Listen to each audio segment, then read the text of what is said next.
Hey guys, it's Anjali. You've probably seen what's been happening in the world recently, which has probably infinite different feelings and responses in everybody. So number one is like, take care of yourself. Don't listen to this if you're in a really triggered headspace. I'm not really going to be talking too much about like war itself and what's going on. I'm talking about people and I'm talking about humans. And this is my first point, is that there's been a lot of hate directed towards people who are staying silent during this time. I stayed silent for a few days, and as somebody who's always pretty openly advocated for like Palestinian rights and Palestinian freedom of oppression and freedom on their land, it's probably surprising. So for those of you who don't know, I went to Israel and Palestine for 10 days in early January of this year, so just a few months ago, and it had me shook. It was a trip organized by like a Jewish organization, and yet it was called Perspectives. We talked to people of different perspectives because there's all different types of people even within a group, like say Jewish people in Israel. There's Zionist Jews, there's non-Zionist Jews, there's more liberal, more conservative, religious, non-religious. We talked to all of them. We talked to people in Palestine one day, and it didn't cover everything, but it was overall a pretty good trip for learning different perspectives, and it really opened my eyes. And I remember after that trip, I came online, I made one post saying I learned a lot, and I was like, and because of how much I've learned, I'm not going to speak on this issue anymore because my words were ultimately hurting people. So having said that, I'm now breaking my silence because I thought about it a lot, and I think that I have experience and knowledge that is missing a lot in the media, so it's something I want to be able to share.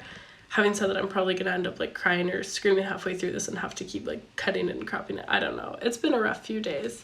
But my point is, if you don't know what's going on, please don't post. Like, you can post that you're praying and that you're thinking of people, but to blindly take a side and post the Israeli flag and post the Palestinian flag when you don't know shit about what's going on, it's a bad statement to make. It's not going to go down well in history, depending what side. It's going to hurt people. And one of the first talk that we took in when we went to Israel was by a journalist for the Israeli Times, and really intelligent guy. I don't, again, agree with his views, but he knew all of the history, all about Palestine, about Hamas, about Gaza, everything. And the biggest standout point for me was, he said, when you're posting on your stories at Palestinian rallies, Intifada, whatever you're posting, the Palestinian government isn't seeing that shit. Hamas isn't seeing that shit. The peace workers in Palestine aren't seeing it. The IDF, Israel government, they're not seeing it. The people who are seeing it are in your own community. I'm Canadian, so in Canada and the US and Western countries, and a lot of Jews are seeing it, and a lot of Jews are scared, and they feel betrayed by their peers. So this isn't me saying, let's all, pussyfoot around and not offend anyone. Definitely speak up about your causes. Everybody has different things to speak up about. But from my perspective, I realized that, like, politically, I wasn't making a difference. And ultimately, I was just hurting people. So that's what we're going to be talking about today, is, like, the human cost of the conflict and how to interact with other humans and the human psychology, which I find really interesting, or psychology.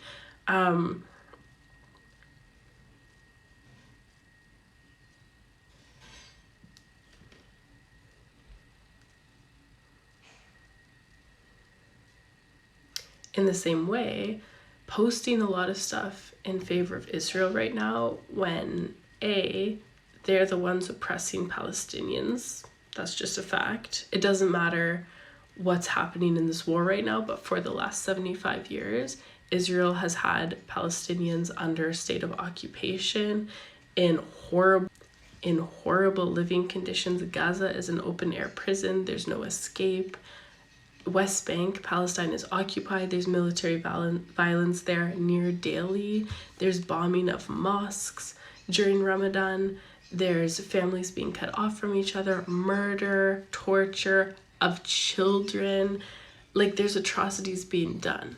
And again, because this is from a human lens, I was talking to one of my friends who's Palestinian. She's living in Canada, And she said to her, seeing the Israeli flag, the blue and white that everyone's posting that the fucking Sydney Opera House and the Eiffel Tower are lighting up with, is like seeing a swastika.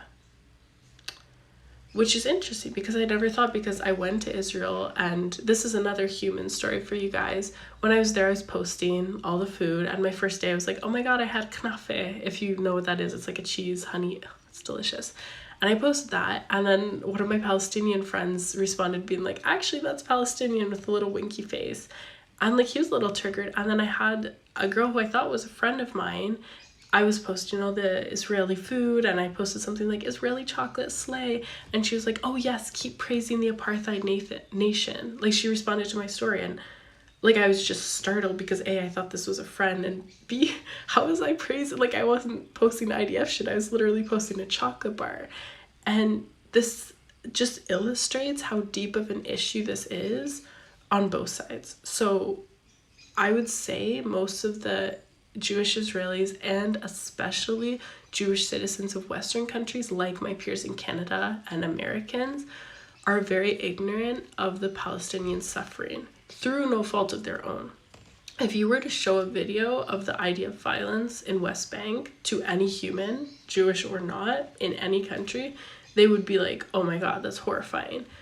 But they don't know. It's not in their media system. And that's something I realized. I thought everybody knew about the atrocities happening in Palestine. So when I went on this trip, I was ready to learn more about the atrocities happening in Palestine and how I could help.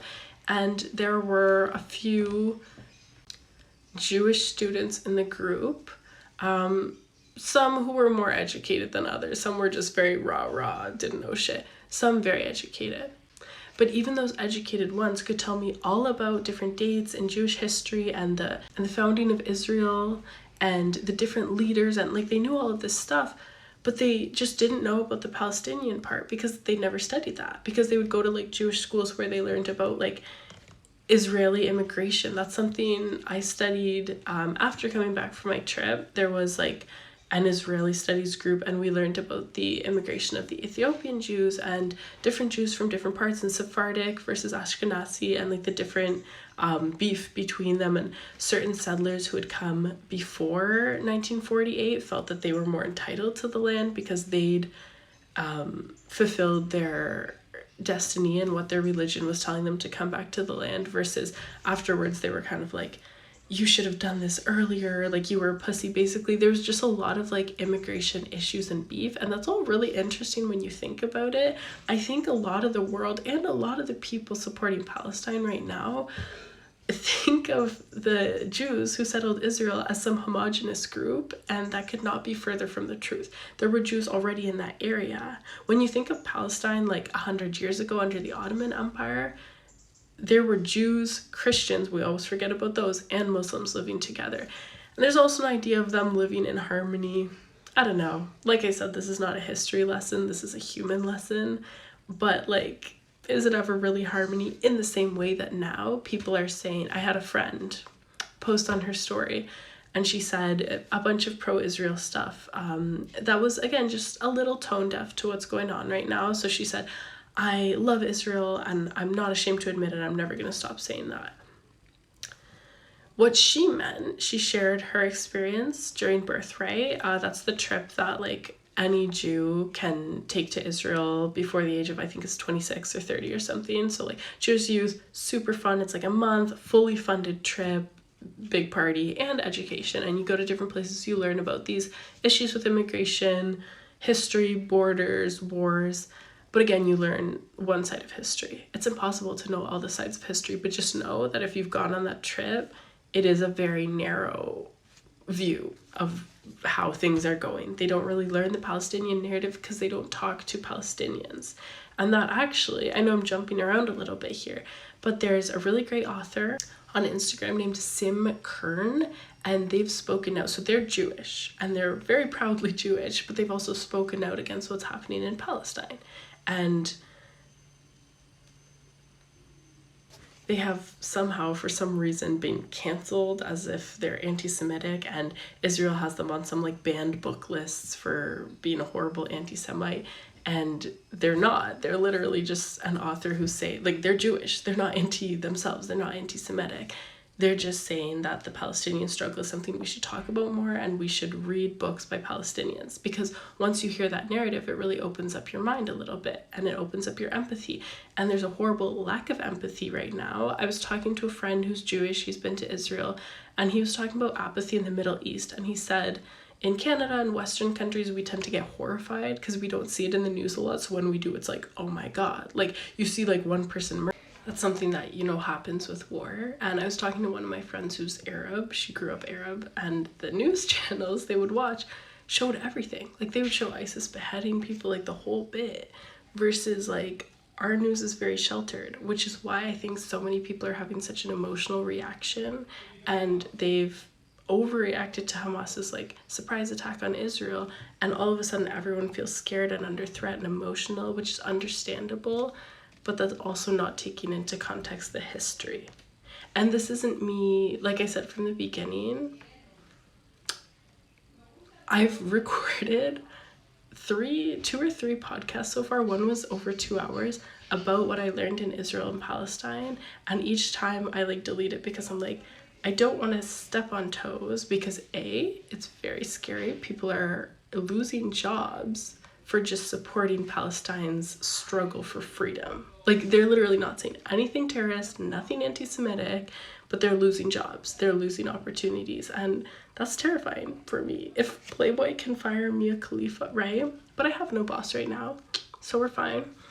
But more than that, it's that I know my words can easily get twisted, intentionally or not intentionally, and people will get hurt. And I lost actually one of my best friends. She was my roommate. All I said was, it was like over boundary dispute, border dispute. I said that I went to Palestine. I went to Ramallah. It's a Palestinian territory. It is. It's Zone A, if you know what that is. And she was like, so that's West Bank, Israel. And I was like, so that's Palestine. And she never spoke to me again, actually. Very interesting stuff. And she's pro-IDF, has the hoodies and everything. Dumb as fuck, I'm not gonna lie. If you can wear an IDF hoodie as somebody who's never lived in that region, so like I said, this is not meant for anybody who's living in Israel or Palestine or anywhere in the Middle East. You know the situation a whole lot better than I do. This is for Canadians who, I saw a post and it was like, don't advocate for Palestine and then sit back in your nice flat with your oat milk latte. And yes and no. I think there's a lot of hypocrisy, and there's a lot of like, it's happening over there, kind of like apathy, so I can say whatever I want over here because I'm safe.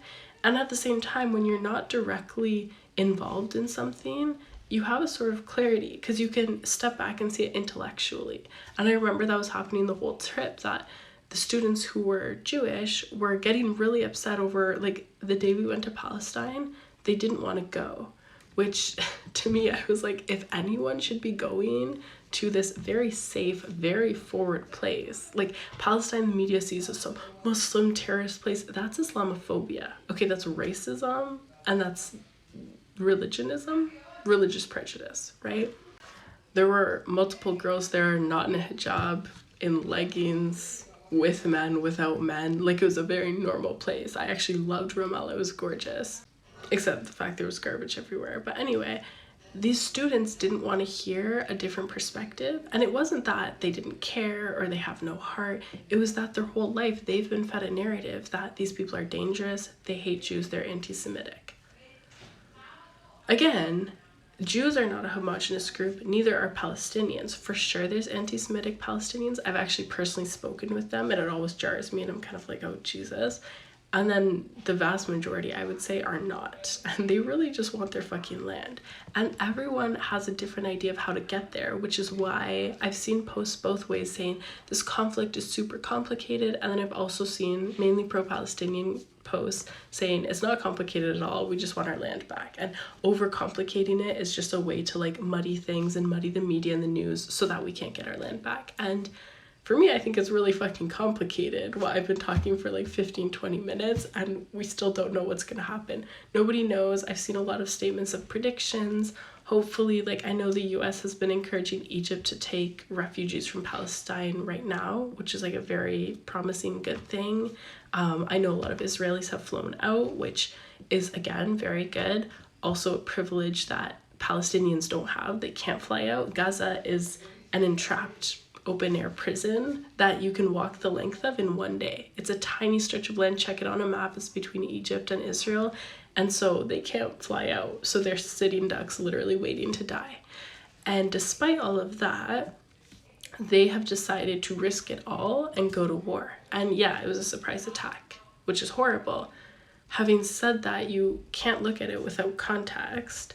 And Israel is, without a doubt, the most powerful nation in that region. And not just because of their wealth, their affluence, their military, their Iron Dome, but the fact that they have the entire backing of the entire West, which is something that I guess I was naive. I doubted. I knew the US supported. They give money to Israel every single year. Canada as well. This is more sneaky, but they donate to charities in Israel when they don't donate to charities in other countries. Like, it's a very like covert, under the table thing. We're not even going to dig into that, but just seeing the fact that every Western country immediately sided with Israel. They didn't side with civilians. They didn't side with people. They didn't side with peace. They sided with Israel, which is really just upping tensions. And it's like exactly what happens with every war ever, leading to alliances, leading to a full-scale fucking war that's going to be way higher scale than it would have been if it was just Israel Palestine. Now the US is coming in and sending a big ass Navy ship to Israel, and everyone's donating money to a country that's already really affluent. Where are the meals being donated to Gaza? I mean, I have a link in my Instagram bio. You can donate if you would like. Now there's also talk over, is that going to be stolen? Like, are the authorities in that area, Israel has so much control over it, if you donate to a charity for Gaza, are they even going to get the money? Or is it going to get intercepted? I don't know. There's all these things, and it's understandably really confusing. So I've talked to a few friends one-on-one, which I think is the best because you're meeting people where they're at and you're not just screaming Instagram posts at them. Again, it's needed, and I'm glad for all my friends who have posted things on Instagram. I think I said this in the beginning, have not liked anything. I've saved everything. I have like a special political folder on Instagram that I think I have like hundreds of posts by this point on both sides, and I haven't blocked or unfollowed anyone yet, even when they're saying hateful things, even when I'm really triggered, because I know they have their own unique life experiences that lead them to feel a certain way in this conflict. For example, if you're a Jewish person supporting Israel right now, it's because you're scared, and for a myriad of different factors, but a big factor is you're scared, and you've likely felt anti-Semitism before. I've talked to friends, some have, some haven't, but most of my friends have said at least a few times in their life they felt anti-Semitism. Maybe not towards themselves directly, but like in a political discussion, it's kind of like out there. And I've seen it too. And I think that's something that like a lot of my Arab friends right now are disregarding. And part of that too is because of their personal narrative, which is way more immediate and like emergency right now. Like, it's like, do you remember like Black Lives Matter and then the All Lives Matter movement? And I saw this really good infographic, not that an infographic can ever simplify anything this complex and big, but it was like a bunch of houses and one of the houses was on fire. And then this other guy was like, well, all houses matter. And it's like, yeah, but this one's on fire. Like, it's a big deal right now. So in the same way, like Palestinians are being like murdered, subjected to horrible conditions, like it's horrible, like it's an atrocity. Like, if you were to see, even when I talk to friends, like I think I know and I've heard things and I follow the accounts and I see the videos, and then just talking to my friend, she's like, yeah, I went to Palestine, and well, you know, there was a bombing here, so we couldn't go, and I wanted to see my grandma's house, but then we couldn't go, and oh, and the road was closed, and you're late for work every day because there's military checkpoints everywhere, roads are closed everywhere, electricity is cut off, and you're just used to it. Like, everything's more expensive for them, the Palestinians in West Bank, than the settlers, the Israeli settlers living in West Bank. Like, the Palestinians pay way more for water, for gas. Like, it's an apartheid, and it's been called that for some time, and some people still don't see that because, again, it's where your personal narrative comes from. Me, again, I'm not in this. I'm not an Arab, I'm not a Muslim, I'm not a Jew. Like, I'm nothing. I'm just very interested in this area because I see such an atrocity and such a mass injustice, and I've heard about it from friends. And again, for me, like, I have probably a 50-50 split of friends who are Jewish, Israeli, and like Palestinian, either Muslim or Christian. And that's in that area. Like, this is serious, guy. Like, I've already, not friends of mine, but friend of a friend, there's been 2 deaths of Jewish people living in Israel. So my friends are mourning, and that's a huge loss and mourning in the entire world. And oftentimes that can convert into a let's do something. Like, you don't just get sad when somebody dies. It's let's avenge, let's set up a fund, and now that can convert to anger, and it can be really dangerous, because when your loved ones have died, you'll do anything to even the playing field. That's the most human thing on earth, and it's really fucking dangerous, and it's happening on both sides. Because, so there's already kind of like uncertainty in the media about what news stories are true.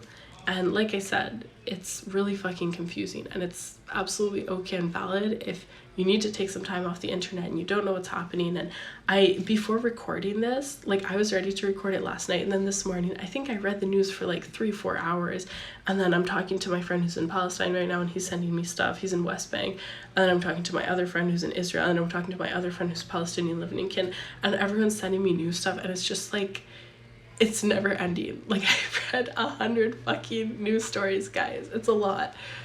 But at the end of the day, we're human. And this humanity, I have to be really fucking clear, applies to everyone. So I'm seeing mainly, I would say, Jewish people in Canada and the US posting about the humanity part. Because the Palestinians right now, their humanity has been neglected for so long that they're not talking about, we're human, they're talking about like freedom, rights. In some ways, like Malcolm X, like by any means necessary. I'm a pacifist personally. I don't know how I believe, like how I feel about that. Then again, it's not really my place to say. And this is why in the beginning I said this has nothing to do with really politics or history. It's all influenced by everything. But I would say it's up to those living in the shoes of Palestinians, i.e. Palestinians, and those living in that part of the world to figure out. And for us in the West to randomly pick sides when we don't know shit, not helpful. Another thing too that I realized when I was in that area is Western politics and our systems are completely different. Like, even the way we make deals, the way we interact with people. So coming in with kind of like this white savior complex, saying like, oh, we know what should be done, and Canadians with Indigenous is the same as Israel with Palestinian. It's not. It is. It's good to understand colonialism. I've seen this conflict compared to a lot of different things, probably most commonly Russia and Ukraine, and the fact that Ukraine has the right, like under international law, to resist occupation in the same way Palestine does. I think that's great, because it makes people understand that the only difference here is that Palestinians are not white. And at the end of the day, I'm not gonna lie, a lot of this comes down to racism. And a lot of the really dangerous rhetorics I've been seeing are like from the Israeli head of the IDF. He called them animals. He said, we are fighting human animals, so we have to use any means necessary. So he called for a full food, water, gas, electricity shut off to Gaza. And you know what that always precedes, if you studied any history, is genocide. First, you dehumanize the people you're trying to kill, and then you kill them because they're not humans, they're animals. And like, let's just let that sink in for a minute. So right now, the IDF is planning a mass genocide on people in Gaza. And the people in Gaza, this is such a historic war. When this first happened, it was Saturday at 6 a.m. Israel time, I think, 5 a.m. my time. And I found out I was at a coffee shop, and I was just fucking upset. I talked to the waiter and I was like, hey, like, do you know what's happening right now? And he was like, yeah, and he saw it. He's like, that's been going on for time. And it's not. This is a historic moment. The oppression and mistreatment of Palestinians have been going on for time. There have been different changes in how things have happened. There's been 2 intifadas and then potentially kind of a third most recently. Intifada means uprising. And this is a word I want to talk about because to Palestinians, it's a thing of like resistance and almost like pride and like politically necessary and necessary to their survival. And then I talked to a friend who's Jewish, and to her it's like a bad word. And this is why I love talking to different humans, because it's really important to bridge the gaps and have empathy for both sides. So intifada is when they would uprise against the government, the Israeli government, the IDF, who is oppressing them, plain and simple. They would do so by interesting means. Again, I'm not going to get into all of the history, but definitely like terrorist attacks, bombings is what I've seen, what I've heard.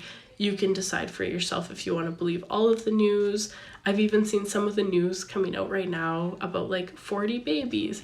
That's been, for the most part, debunked. Don't come for me. I don't know. I don't know, but I'm saying it's not a certainty. It hasn't been proven because I have scoured the internet for 2 days looking for pictures and videos of these 40 babies, even of one baby, have not found. I also saw the original video that started the rumor mill, which was like a Western reporter in the area who said, oh, look in the distance, I can see babies. And then afterwards she tweeted and she was like, actually, no, sorry guys, I couldn't see them, but the Israeli military told me that there were babies, or there were maybe babies. And there's just been a lot of bullshit, and it's hard to weed through the bullshit, which again, if you're confused, it's valid, right? But just like, I don't really have advice per se. My advice in the beginning was self-care first and foremost, and empathy, and talking to other people and listening to people on both sides. And especially if you're on one side, like for me, I'm very, very middle now. I would say I used to be a lot more like Palestinian, I don't want to say side, but listening to more Palestinian voices because I didn't know as many of the Jewish Israeli voices. So when I went on the trip, it was really eye-opening to me, versus when a lot of the people who had already heard, like they'd grown up going to Jewish schools, they knew the narratives, went on the trip, it wasn't that illuminating. What was, or should have been illuminating, was when we went to Palestine and we heard about the struggles.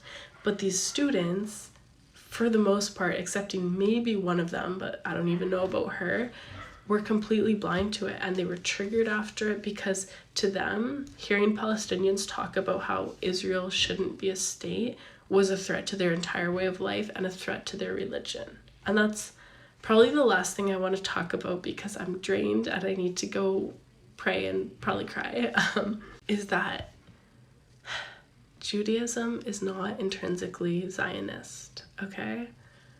And everyone's gonna come for me, and I'm not Jewish, I'm not an expert on the religion. I've also seen a good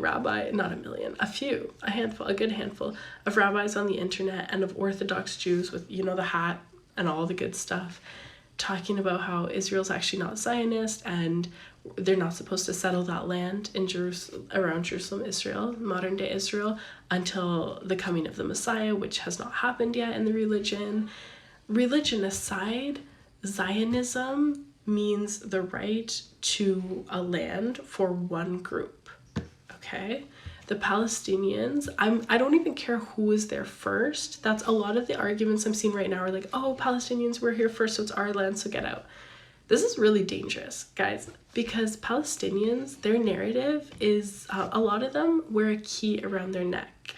And it's a key to like their parents' or grandparents' house in Israel, which they have been unable to visit. And they're waiting for one day after an intifada or something when they can visit their family house. Like, this is a big deal. And I remember like it stuck out to me when I was in Palestine. One of the Jewish studio students was kind of like, well, what do you want? Like, do you just want us wiped out? And some people would say yes. I've heard pro-Palestine liberation people saying, go to the US. There's such a big Jewish population there, just go. And it's like, they've made a home here too now. So in the same way you want your grandparents' house, you can't kick Jewish Israelis out of what's now their grandparents' house and their parents' house. And there's been 75 years of history there, and you can't discount that. And so, like, I don't know the fucking situation. There's, we're not going to get into this, but you can Google one state and two state solution. So two state would be like separate for Palestinians and for Jewish Israelis, so that the Israelis can have like a Jewish state. There's issues because that's kind of what happened before, and then Israel kept, you know, just encroaching on land more and more. So it's a trust imbalance.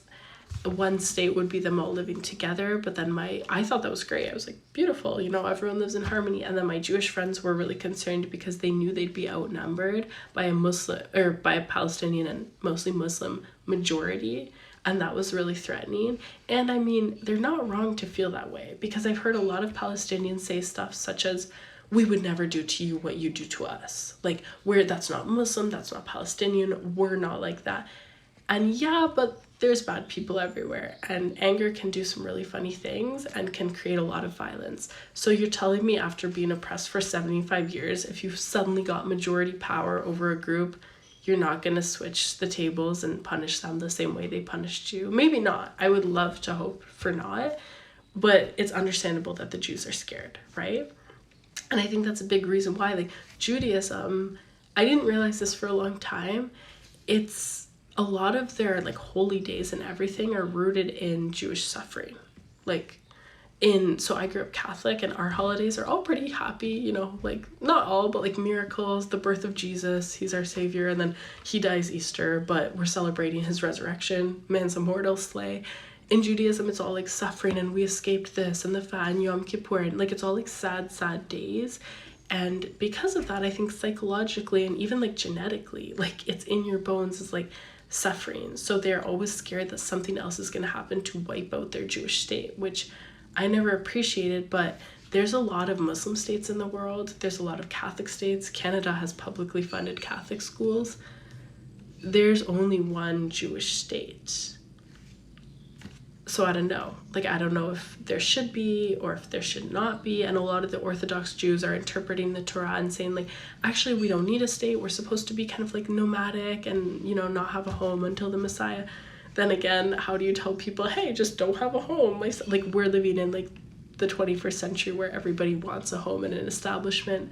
We don't have to go down that rabbit hole, but I'm contradicting myself multiple times a minute and trying to play devil's advocate from not two sides but all sides to show you that like this conflict is really complex, does not have to be polar. Again, you're taking sides really does not help shit. And I would say especially when you're posting an Israeli flag, because you're upholding an oppressive institution that's been ethnically cleansing Palestinians for a long ass freaking time.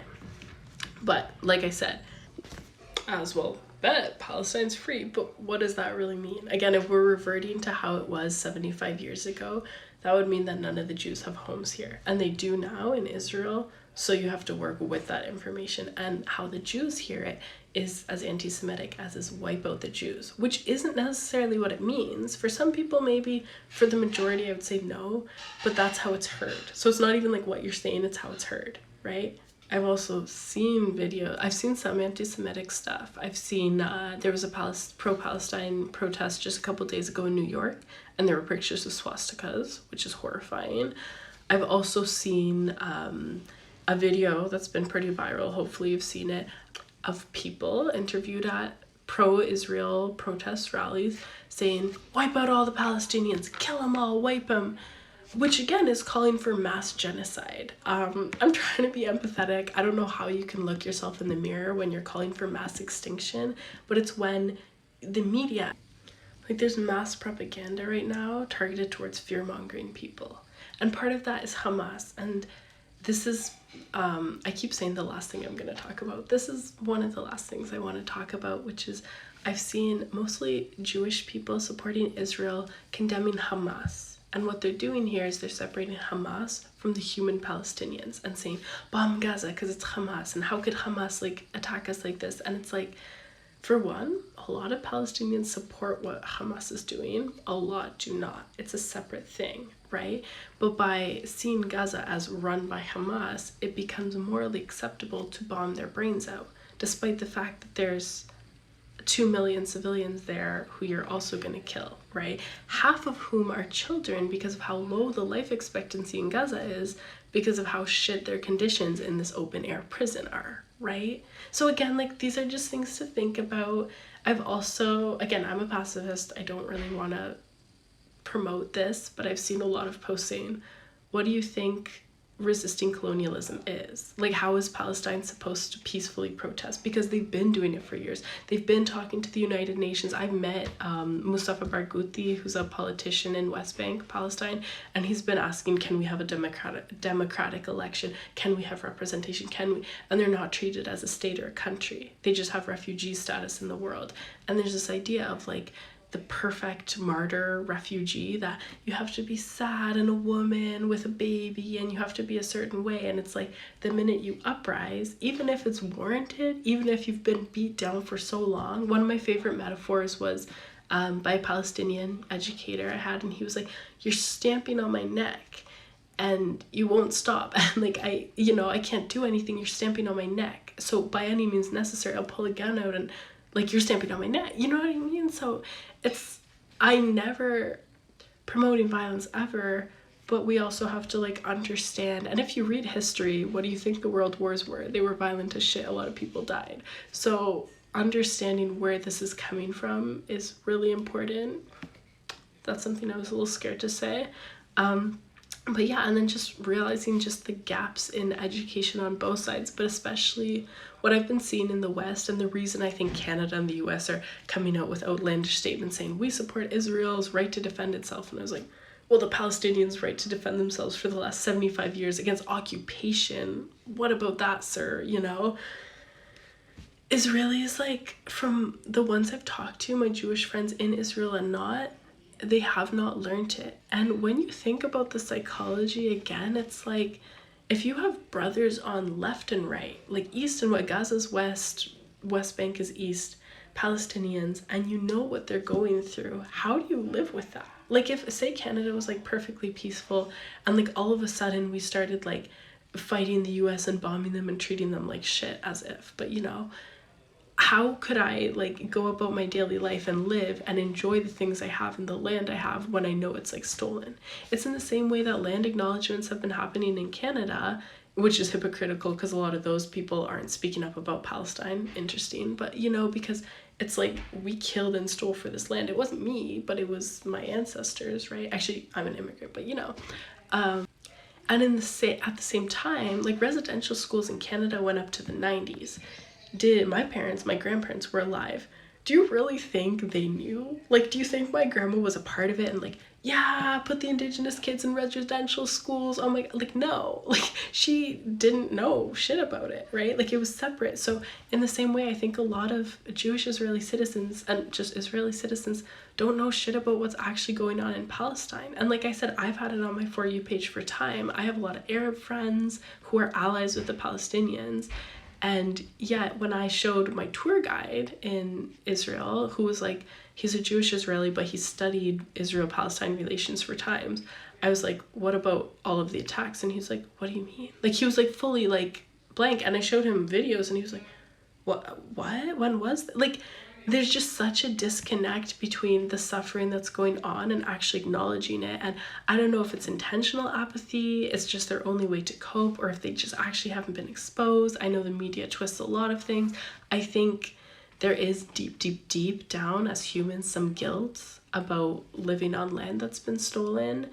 And guilt is a very uncomfortable, unstable emotion, and that can convert to anger. So it's kind of like, I remember feeling this guilt convert to anger over Canada when 3 years ago we were told not to celebrate Canada Day and to wear an orange shirt, and I didn't. I wore full Canadian pride and I said, you know what, Canada's a lot more than what we did to the Indigenous people. I've never done shit. I have friends who are Indigenous, so, right? And then I would get angry because I felt like I was being blamed for something and it wasn't my fault. And it would make me angry towards the whole movement. And in the same way, I think that's why so many Jews feel they're Jews living in Israel and outside of Israel, because it's like a homeland for them. It's the only Jewish state. So that makes sense why there's birthright trips and why my Canadian and American friends are so back and forth with there. It's like a real connection, right? I think they feel a lot of anger because they feel their entire life, what it's built on, being threatened. Their entire quality of life, their affluence, the fact that they're able to go anywhere.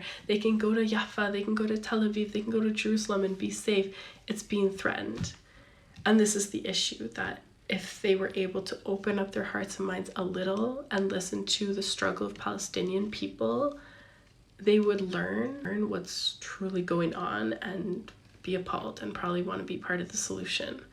But that's a difficult thing to do, and it's a dangerous thing to do. And Orthodox Jews are getting death threats and being canceled and stuff and being called anti-Semites. I'm like, dog, they're Orthodox Jews, they're Jewish, how are they anti-Semitic? That's not, you know, they know your religion better than you. They've studied the Torah for time, and they're saying that what's happening against Palestine is not right, and you can't see that. I can't, guys. So I'm like looking, I had like a shit ton of notes that I wanted to talk about, and I think I've hit most of them, but it really just comes down to listening to both sides, empathy, understanding, praying for peace. To be honest, I think in the West, again, I'm in Italy, if you're in Canada, if you're in the US, that's all you can really do, and take care of each other and check in on your friends. And that's why, like, for me, again, I was radio silence for the entire weekend for the last few days, because I knew if I posted anything for either side, no matter what's in my heart, it could be misconstrued and hurt people. And one of my friends who's in Israel, who has been in the IDF, because guess what, they have conscription, you have to, which again is another brilliant way to introduce propaganda and play with people's minds and have them see Palestinians as the enemy when you're constantly going against Palestinians, right? He just lost a friend. So like, I checked in on him a few days ago and was like, are you okay? And that was the best thing I could do. If I were to be posting like free Palestine, what do you think that means to him, right? That means we want to kill more people like your friend. We want war. And in the same way, if I were to say, in sympathy with those in Israel who are dying, all my Palestinian friends, again, like the Israeli flag, I was told, is like a swastika. I've never seen it that way, but that's how they see it, because their land, their grandparents' parents' land has been stolen. So it's a sign of oppression to them. So this video really, guys, this podcast, whatever form you want to listen to it, is just like to create awareness, and please just think critically, love, don't forget your human values, and I would really say just try to approach this as best you can. I know it's near impossible, but from a sense of calm, because again, when you're calm, when you're detached, you can think a little more intellectually, and when you're riled up, you can direct your anger in really harmful, hurtful, racist ways.